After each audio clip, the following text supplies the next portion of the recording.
La Bible dit que celui qui parle en langue parle à Dieu. On ne peut pas parler en langue si on n'a pas cru en Jésus. La Bible dit qu'il y a plusieurs sortes ou espèces de langues dans le monde. Il y a des langues des hommes. Il y a aussi des langues des anges. Il y a des langues des animaux. Mais le Seigneur nous donne un code secret pour qu'on puisse lui parler. Une langue s'appelle à chacun pour que le diable ne puisse pas intercepter. Et le diable fait toujours tout pour qu'on ne parle pas en langue parce qu'il veut intercepter, il veut comprendre. Il fait tout pour que les gens ne parlent pas en langue. C'est pour ça que vous allez voir beaucoup de personnes dans les églises, dans les assemblées ne parlent pas en langue. Et si ces gens parlent en langue, ce ne sont pas toutes les langues du Seigneur Jésus. Ça peut être des langues de sorcellerie, ça peut être des langues de serpents. Il y a plusieurs types d'espèces de langues. Même au niveau des langues des hommes, il y a quelqu'un qui peut être à côté. C'est ça qui aime le don d'interprétation. C'est aussi un don. Donc c'est une capacité que Dieu donne à quelqu'un, sur le plan spirituel, de pouvoir interpréter. Et c'est très utile. Donc, en temps normal, parce qu'on ne peut pas mettre un code secret, mais en temps normal, c'est un code secret. Parce que si je parle en langue, le diable ne comprend pas. Si je dis, par exemple, Ashana Karbagas, le diable ne peut pas comprendre. Il ne peut pas intercepter ça. Ce n'est pas possible. C'est ça aussi le mystère. Par contre, si le Seigneur a rendu quelqu'un capable d'interpréter, la personne peut interpréter ce que j'ai dit. Ça, c'est une autre capacité qui vient de Dieu. Et il n'y a que Dieu seul pour écouter. Peut-être c'est un ange qui est équipé, aiguisé, qui a un rapport avec ma vie, peut-être. Mais sinon, la Bible dit que celui qui parle en langue parle à Dieu. Donc si je dis Zan Koshika Zen Akrana Gosho Sotole, je m'adresse à Dieu, directement à mon Père. Directement, il m'adresse à lui. Et le diable ne peut pas comprendre ce que je dis. Et je peux passer du temps, des minutes comme ça, des heures à parler à Dieu seulement. L'avantage sur le plan spirituel est que ça renforce la communion avec mon Dieu. Le verset dit, donnez-moi un peu ce verset, on prend quelques minutes là-dessus et on va sur le verset de Dieu. C'était 1 Corinthiens 14.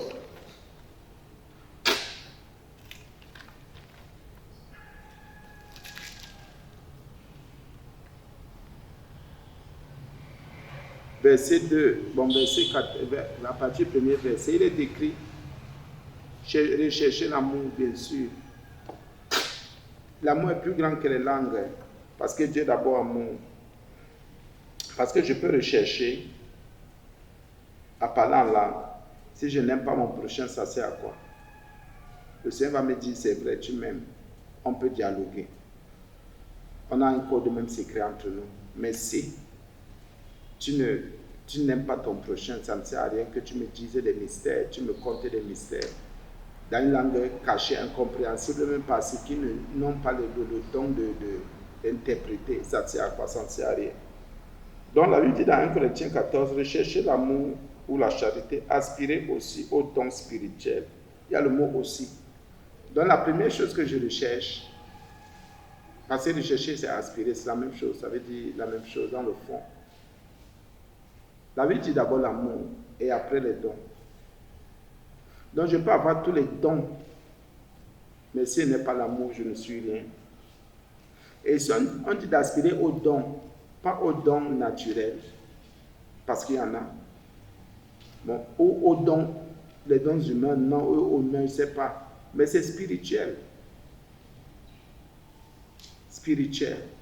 Donc il y a un côté amour d'abord qui est physique, que nous devons rechercher. Comment aimer le prochain, marcher avec le prochain, vivre avec le prochain. Et il y a aussi le côté spirituel. Donc l'homme a le côté physique qu'il doit manifester et le côté spirituel qu'il doit manifester. Ah oui.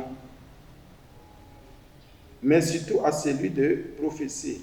Il y a, la Bible dit surtout. Donc il y a un don qui est très utile, la prophétie, qui relie les deux.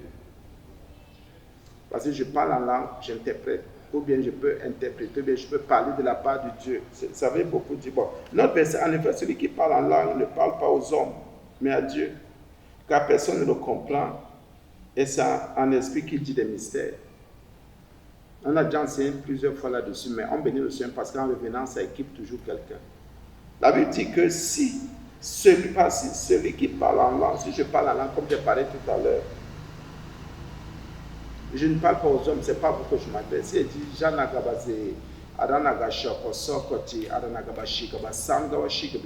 parle à Dieu. Ce n'est pas à vous que je m'adresse. C'est pour ça que je reprends à ce niveau-ci.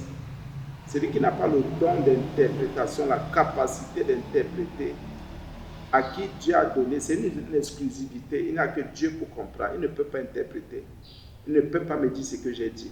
Donc je suis en train de lui dire des mystères, dans les choses cachées. Ceux qui parlent en langue ne parlent pas aux hommes, mais à Dieu, car personne ne le comprend. Vous comprenez? Je parle en Akash, je suis en train de parler des mystères. Personne ne le comprend.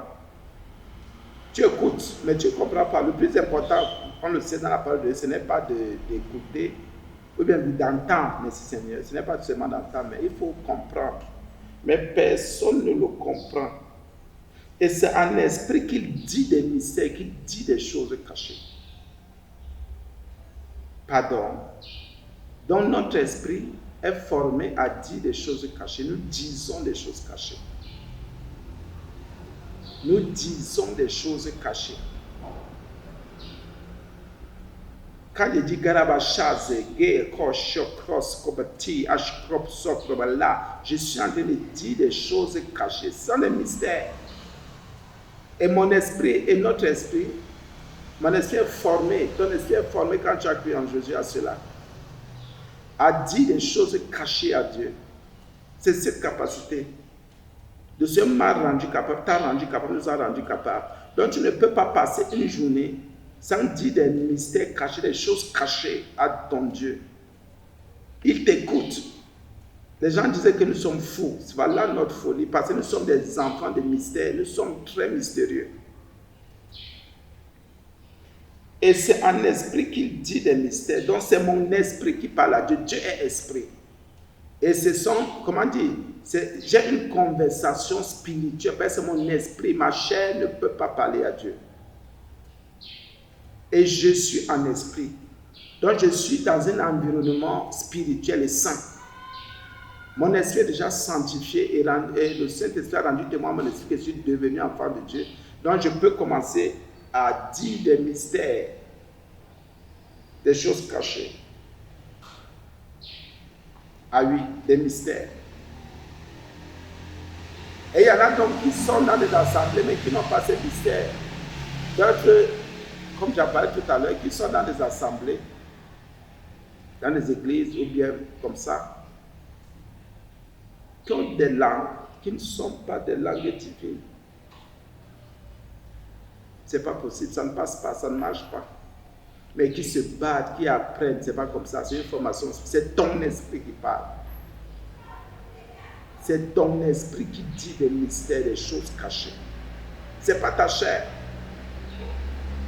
Donc nous devons prier pour que notre esprit soit éduqué. Nous devons nous soumettre au Seigneur Jésus pour que quand on va parler à Dieu, les gens disent que non, quelqu'un ne peut pas parler à son Créateur. Tu as vu Dieu où? Moi je ne parlais pas langue. Et si par la grâce Dieu parle en langue, ça veut dire qu'il y a quelque chose. Ça veut dire que je suis un homme spirituel, un homme surnaturel. Donc quand je dis des choses à Dieu, et le Seigneur peut me répondre. Je peux dire des choses en esprit, des mystères, des choses cachées. Donc il y a des choses cachées dans mon esprit. Donc le parler en langue, c'est un langage mystérieux. Je dis des mystères, tu dis des mystères, nous disons des mystères. Donc vous comprenez que nos langues sont des langues spirituelles, je dis ça, des langues codées, des langues surnaturelles. Ce sont des langues surnaturelles. Je dis le diable ne comprend pas ça, il ne peut pas les comprendre. Personne ne le comprend, c'est écrit. Donc c'est ça que moi j'invite beaucoup les enfants de Dieu à prier en langue. Ah oui. À parler en langue. Bon, il y a deux aspects ici qui peuvent se ressortir. Vous avez vu comment je parle en langue. Quand maintenant l'esprit est déjà vraiment équipé, aiguisé, quand je suis face à... quand le Saint-Esprit fait une délivrance, par Jésus-Christ, le Saint-Esprit fait une délivrance, quand un esprit qui est têtu ou qui résonne, ou un esprit qui... parfois un peu plus, parce que les esprits les plus têtus sont souvent les comment dire, quand il y a alliance du sang, c'est-à-dire ça peut venir du père, de la mère, de la famille, parce que ce sont souvent les délivrances à ce niveau qui sont plus coriaces parce que c'est pas facile. Et si quelqu'un ne discerne pas qu'il faut d'abord rompre, briser, ou bien annuler les alliances du sang, ou bien casser à ce niveau, ça devient difficile. Qu'est-ce qui se passe? Le Saint-Esprit te donne une langue. Donc on peut prendre l'autorité. Et quand on prend autorité, la langue est une langue d'autorité, c'est un mystère. Le démon va lâcher, l'association va libérer, les liens vont tomber, l'alliance du sang va se faire. Et pendant que nous parlons, on ne s'adresse même pas, non, on ne s'adresse pas au démon. Mais on prend l'autorité, et pendant qu'on prend l'autorité, c'est le feu de Christ qui peut descendre, c'est le Saint-Esprit qui commence à fouetter, à renverser ces démons, cette alliance, ces choses-là. Et c'est pour ça que quelqu'un ne peut pas parler en langue, il n'est pas dans la victoire. Tous ceux qui parlent en langue sont dans la victoire. Si quelqu'un dit qu'il parle en langue, il n'est pas dans la victoire, c'est que ce n'est pas une langue divine. C'est que la langue ne vient pas de Dieu. Je ne peux pas parler en langue, c'est la langue de Dieu. Il y a encore un genre il y a des démons, non, comment? Puisque ma langue, j'ai dit des mystères. Quelles sont ces alliances, ces malédictions qui résistent? Quelles sont ces choses qui restent fermées dans ma vie? Ce n'est pas possible. Donc même au niveau de la délivrance, même de l'auto-délivrance, le parler en langue est une faveur exceptionnelle. Puisque je dis des mystères. Bon, parce que quelqu'un va me dire, est-ce que le démon comprend? C'est à Dieu que je m'adresse, parce que moi je m'arrête à ce niveau. C'est à Dieu que je m'adresse. Je parle à Dieu et il fait descendre son feu. Il sait comment il agit, il sait ce qu'il dit à son esprit, comment son esprit va travailler. Mais moi, je sais que je parle à Dieu. Donc, même si l'esprit la résiste, pendant que moi, je parle au Seigneur, je prends l'autorité. Si l'enfant de Dieu qui est en face de moi était attaché quelque part, il y a un ange qui agit déjà là-bas qui va détacher. Si l'enfant de Dieu était attaché dans les eaux, était lié, il y avait une malédiction. Peut-être pendant que je suis en train de prier en langue, peut-être le sang de Jésus, si c'est ça la réponse du Seigneur, peut-être le sang de Jésus descend te purifier. C'est pour ça que parfois, on peut prier en langue. Je dis à quelqu'un, tu te sens comment? Il dit, je me sens comme détaché, comme délié. Je sens comme si j'étais ailleurs, mon cœur est frais. C'est comme si j'étais comme ça. Pourquoi? On a parlé en langue et la réponse du Seigneur est descendue. Et Dieu étant Dieu, le Père des esprits, il répond un peu plus spirituellement, même physiquement il peut répondre. Mais c'est d'abord le côté spirituel qui compte. Donc parler en langue est une grâce que vous n'imaginez pas. Nous, il y a des fois où on a prié pour les gens par la grâce de Dieu. Les esprits ont résisté.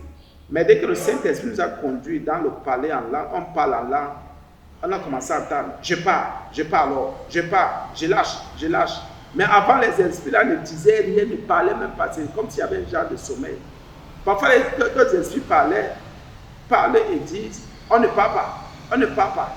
C'est notre maison, c'est notre enfant, c'est notre ceci. Mais dès que le Saint-Esprit nous conduit dans ces mystères-là, dans ces choses cachées, ah non. Directement, je pars. Et en insistant, on va voir, quelqu'un commence à vomir, quelqu'un commence à rôter, les choses commencent à sortir, les esprits commencent à partir, quelqu'un commence à transpirer, c'est qu'il est libéré.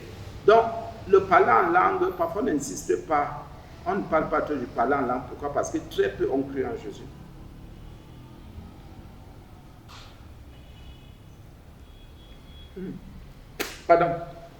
Pardonnez-moi.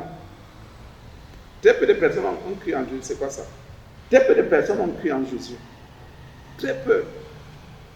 Et en langue, comme vous voyez, nous sommes là. Normalement, tous ceux qui sont devenus enfants de Dieu doivent parler en langue et parler en langue. Bien, mais si vous avez cette capacité, vous êtes bien. Vous êtes très bien. Parler en langue partout, vous êtes, même si la terre est bizarre, parce que vous avez parlé en langue, vous sanctifiez. Le parler en langue sanctifié, la vérité que vous parlez à Dieu, on parle à Dieu, on parle au Créateur. Donc tu peux être chez toi, tu peux être n'importe, tu peux être en train de travailler, tu parles en langue. Imaginez un peu. Et le Seigneur, c'est une conversation, c'est ça le mot parler. Vous êtes bien, le Seigneur aussi vous répond dans cette consécration. C'est même l'un des niveaux de consécration, pas les plus élevés, hein, les plus saints quand même. Parce que tu dis des mystères. Tu dis des choses cachées. Bien, mais c'était une parenthèse pour parler en langue. C'est une parenthèse.